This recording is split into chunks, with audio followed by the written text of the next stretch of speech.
freedom from the societal expectations. Okay. Because I think once you establish yourself in a way, that's when you really start to think about, you have the luxury of thinking about of who you are, who you want to become, and where you want to go.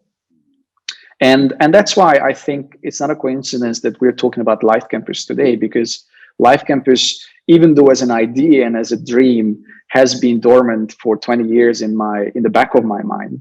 In the past couple of years, it really came to the forefront of it. And so it's because I really realized that what I want to achieve in life is really up to me. And it really has a lot to do with how much we allow those external expectations to define our path and who we are, and how much we can take control of it.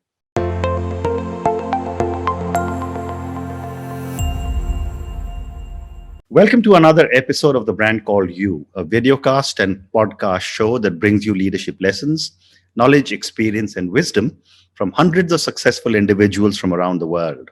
If you're new to our channel, please consider subscribing to it and hit the bell icon so that you never miss an update. Today, I'm privileged to welcome an accomplished entrepreneur, Mr. Balazs Simon from Thailand, to our show. Simon, welcome to the show. Thanks you very much. Simon, in his own words, is the MSSO, which is the Mischief Soul Searching Officer at LifeCampus, and we're going to talk about this. And he's been employed by the United Nations since the age he was 25. So Simon, tell me about your unique work title, Mischief Soul Searching Officer. Sure. So, I have this idea that in today's world, titles, maybe they always have been that, but especially in today's world, titles are becoming or have become increasingly important, and sometimes even too important. And why I say that is because, whereas there are important things in our lives, I don't think that we always should identify ourselves with our titles. Mm-hmm. So, if someone is a father, a CEO, an accomplished entrepreneur, a writer, a soccer player, a hobbyist guitar player, who is it? I think the idea is that he is all of them. And so when I was thinking about the title, mm-hmm. I could have given you my formal title here and there, but I don't think that would really represent me as a person. And so when I thought about it, I thought, what are the things that really represent me? And I concluded there are two things, basically. Mm-hmm. One, and that is, the Mischief stands for, is I like to have fun. I think life without fun and playfulness and games is really not a life worth living. And I do live my life based on that. Mm-hmm.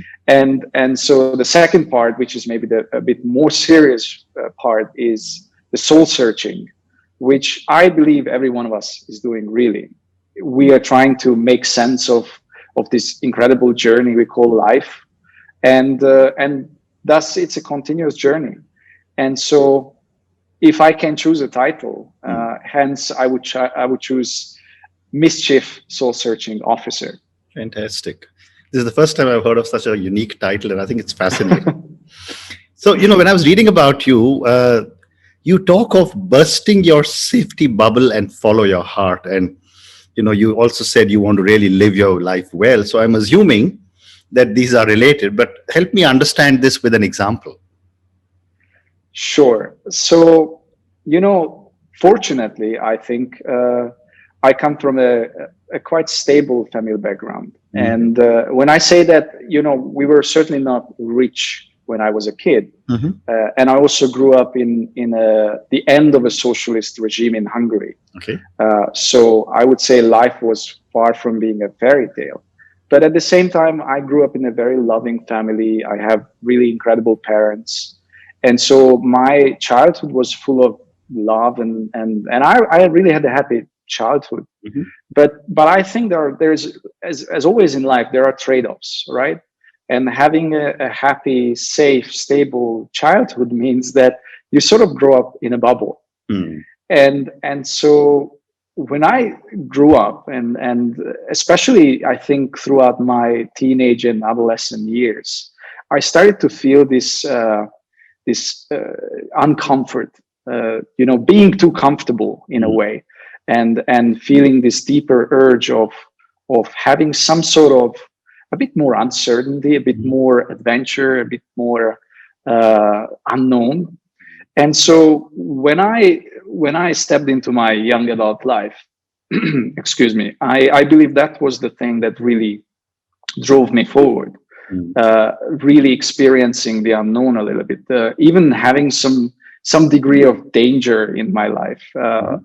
Adventure is Okay. I'm really big on adventures, Mhm, and so ultimately I like to believe that I succeeded. I did go to places where my parents were, and all my family and friends were freaking out, like, mhm, why am I going there? Why on earth would do someone like that, something like that? And so what I learned about this is that leaving our comfort zone is really the best way to both experience life and to grow. mm, And so that's why I think bursting my safety bubble, or this bubble of mhm, comfort, mhm. basically has been my biggest achievement. Amazing. Amazing. So I was going to start asking you a little more about the challenging environments you worked in, but let me first come to the work that you're doing with Life Campus. Where you are, in your own words, you help young adults navigate early adult life. Tell me about Life Campus, and then I've got some more questions. Absolutely, I'm very happy to do that. So actually, Life Campus is, I would say, both a passion project and a social experiment, Mhm, and I like to treat it like that. And it's really just in, let's say, in its very uh, kids' shoes at the mhm, moment. We are just starting it up, but we are very excited about that. And so the idea behind Life Campus is that being young and be just entering into your adulthood mhm, has always been challenging throughout history, and certainly there were times where it was even more challenging. But in some ways, it never has been actually so challenging, with all the possibilities on one end and all the responsibilities on the other hand. So I think realizing that sort of challenge for young adults has always driven me, and of course I was one of them. So the idea has been born mhm, probably about 20 years ago, mhm. when I was facing this situation and this very complex and challenging world. And certainly in the past 20 years, it just even got more Oh, complex right. and entangled. And so the idea is that I do think there are certain tools and methods, and even, let's say, knowledge, or some sort of early adult life wisdom that we could rely on. And I think those are absolutely things that we could grasp Mm, and learn through some sort of channels. And obviously, when I say that, I'm thinking mostly of the formal education of schools. mhm, And I think we wouldn't really argue with anyone that school has not really been that sort of place that really prepares us for life. And so, what we're trying to do with Life Campus is bridging that gap, mm, and eventually, hopefully, one day, eliminating that gap, meaning that those institutions that are supposed to do that will do that. mm. And that is really absolutely our vision. But yeah, so in a nutshell, I think Life Campus really is trying to bridge that gap, and as far as we can tell, there is an absolute need for that. The, Mm. the feedback we have been receiving has been overwhelmingly positive, Fantastic. which really drives us forward. Amazing. So, you're working with a lot of young adults. What are some of the challenges they face? And, I'd love it if you can share one or two anecdotes without giving names, of course. Here's the thing: I think I would be arrogant if I said Mm, I knew what challenges they are facing. And mm, as a matter of fact, I think one idea, or one belief we have in Life Campus is whereas what we do is really about helping young adults learning about things, but it's also as much about us learning about them. Mhm. Because we were just talking about how much the world has changed in the past 20 years or even in the past 5 years or so. And so the idea, and I think that's something that we really get wrong in our education system, is that me as an adult knows well what it is that they are facing as a challenge and what it is that they should know. Mhm. And hence, I have a true belief that I'm ought to listen as much, if not more, than I speak. Mhm. And so yeah, I think the idea in Life Campus is really to try to learn about their challenges. Okay. Now that said, I don't know if I can give you a concrete example, but throughout my travels and meeting people, and all the experiences that I've had, Mhm. certainly the biggest challenge, I suppose, is really orienting themselves, because society gives us so much expectations, right?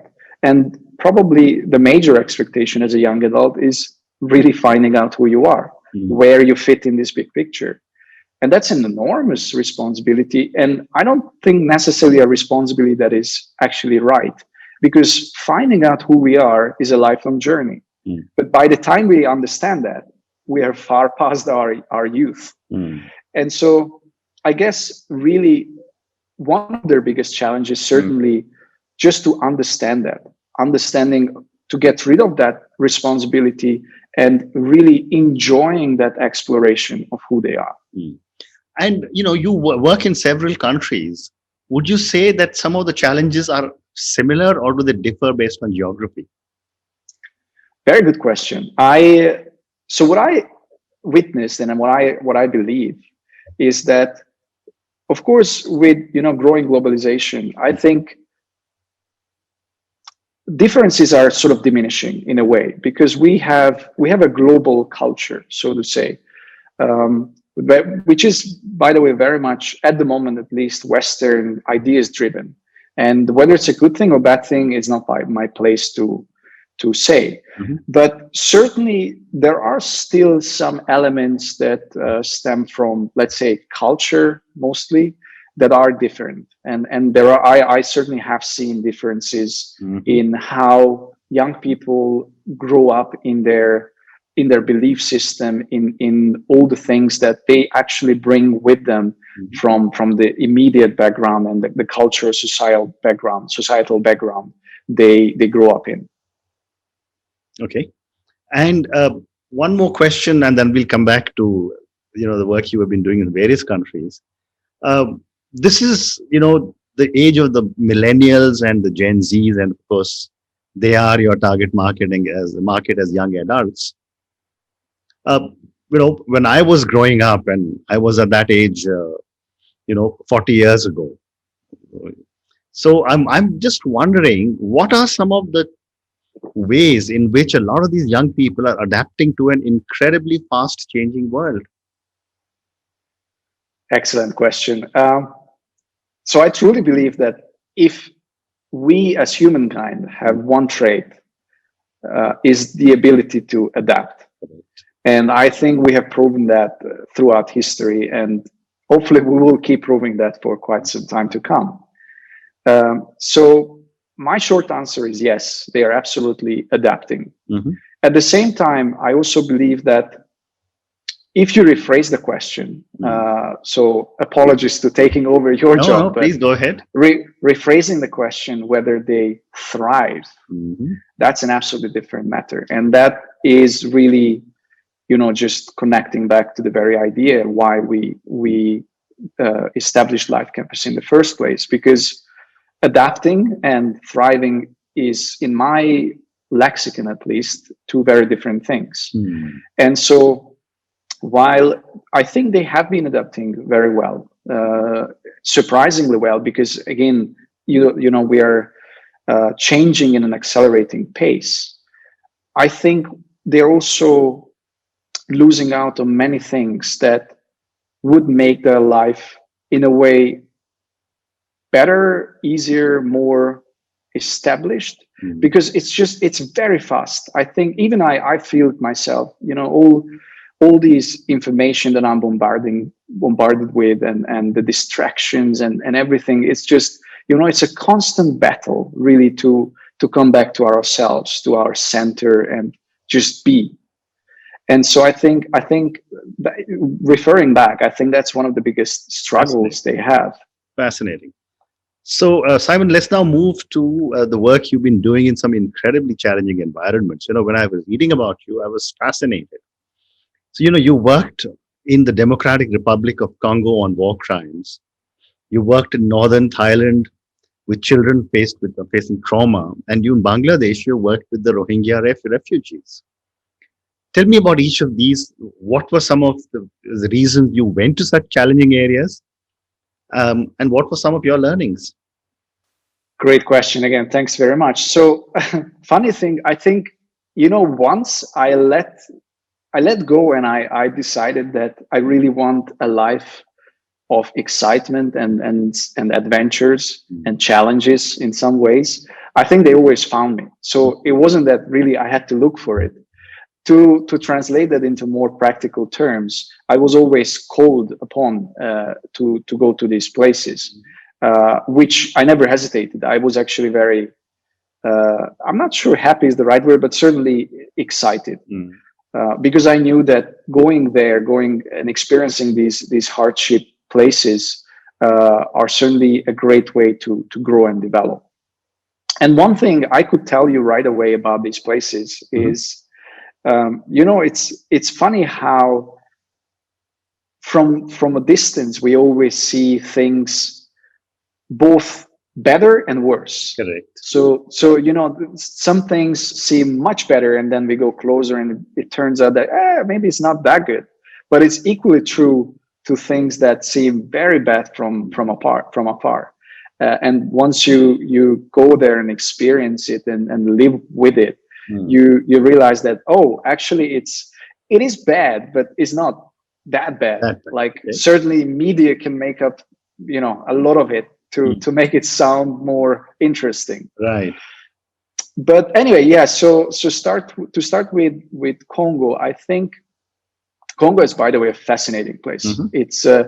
It's amazing. It's one of the richest countries in the world.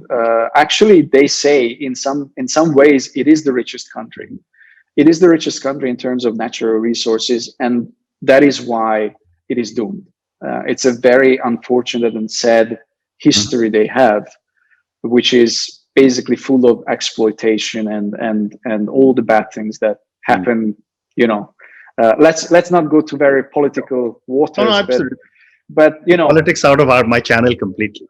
Exactly. But anyway, so yeah, it has a very harsh history, and yet very resilient people. When I learned about the things what happened there, and we're talking about, really, just to put it into perspective, we're talking about the biggest mass casualty, like man-made death, after the Second World War. We're talking about millions. If I remember, the number is about 5 or 6 million people dying because of armed conflict.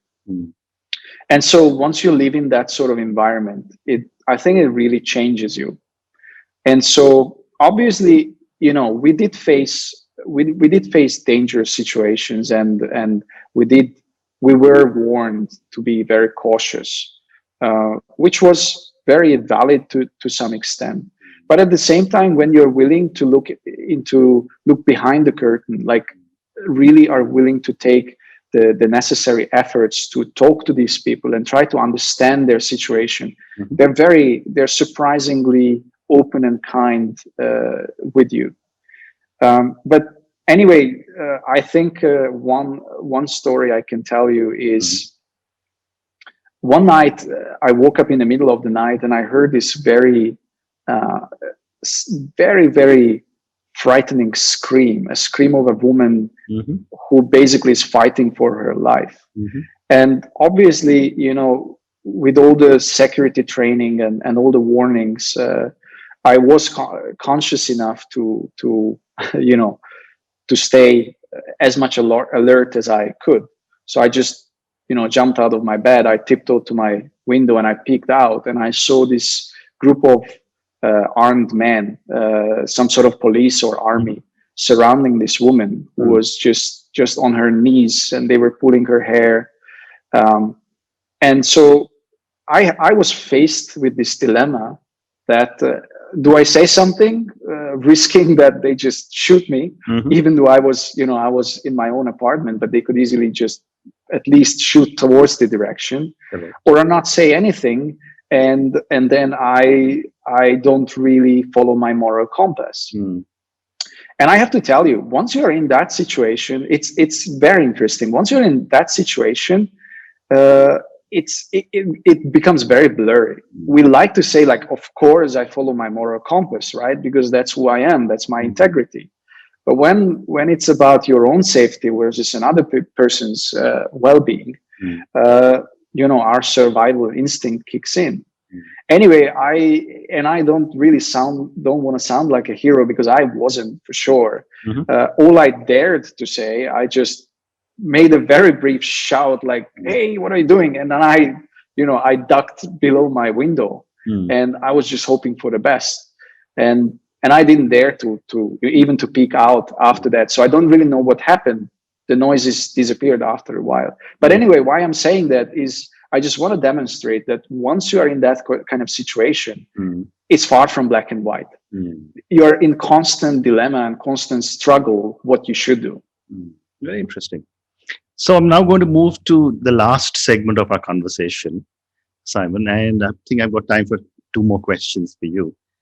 So my next question is that, based on the absolutely incredible experience you've had in so many different parts of the world, what would you say are 3 key milestones in your life or your career? Okay, wow, that's a great question. I would say, as we started our whole conversation, I would say the first is certainly the realization of I do want to burst my bubble. And that was basically my first solo trip abroad, which was to London. I participated in a language program. Back then, my English was, let's say, far from the skills I have today.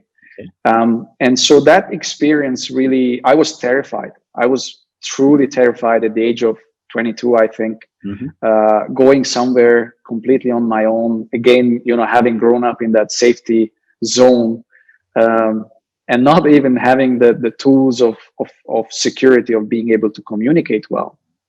I was petrified of the idea of going there.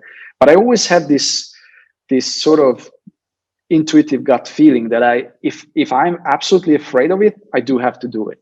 And so I did convince myself to go on that trip, and it completely changed my life. I think that's the first one. The second one came not long after, basically towards the end of my studies, when I did study economics, and basically, again, not really knowing why I went there, what I wanted to do with my life. I was in that confused state of being like, what it is that I really want to do with my life. And so that realization that I actually want to pursue a life that is not only meaningful in a way, but also exciting and fun, and I get to travel and get to know the world. That is something that I really want to do, and that's how I shifted towards this international water of the UN and such. And the third one, I would say, is probably, and I'm struggling where to put that, because I think it's a process. But the third one is really the realization of, in a way, my freedom, I would say. And when I say freedom, I mean freedom from the societal expectations. Because I think once you establish yourself in a way, that's when you really start to think about, you have the luxury of thinking about of who you are, who you want to become, and where you want to go. And that's why I think it's not a coincidence that we're talking about LifeCampus today, because LifeCampus, even though as an idea and as a dream, has been dormant for 20 years in the back of my mind. In the past couple of years, it really came to the forefront of it. And so it's because I really realized that what I want to achieve in life is really up to me. And it really has a lot to do with how much we allow those external expectations to define our path and who we are, and how much we can take control of it. Amazing. Simon, we've run out of time, so thank you very much. It's been such a pleasure speaking to you. Thank you for taking me down your amazing journey. What an amazing story you've got. But I wish you good luck and just keep doing things that you love to do. Very, very few people can actually say, I'm pursuing my passion. And I can see you are. Thank you again. Thank you so much, Ashutosh. It's been an honor, and I'm very happy to have been here. So thank you very much for the opportunity. Thank you.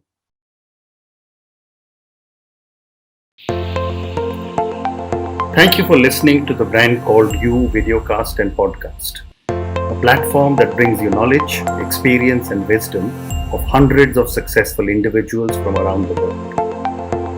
Do visit our website www.tbcy.in to watch and listen to the stories of many more individuals. You can also follow us on YouTube, Facebook, Instagram, and Twitter. Just search for the Brand Called You.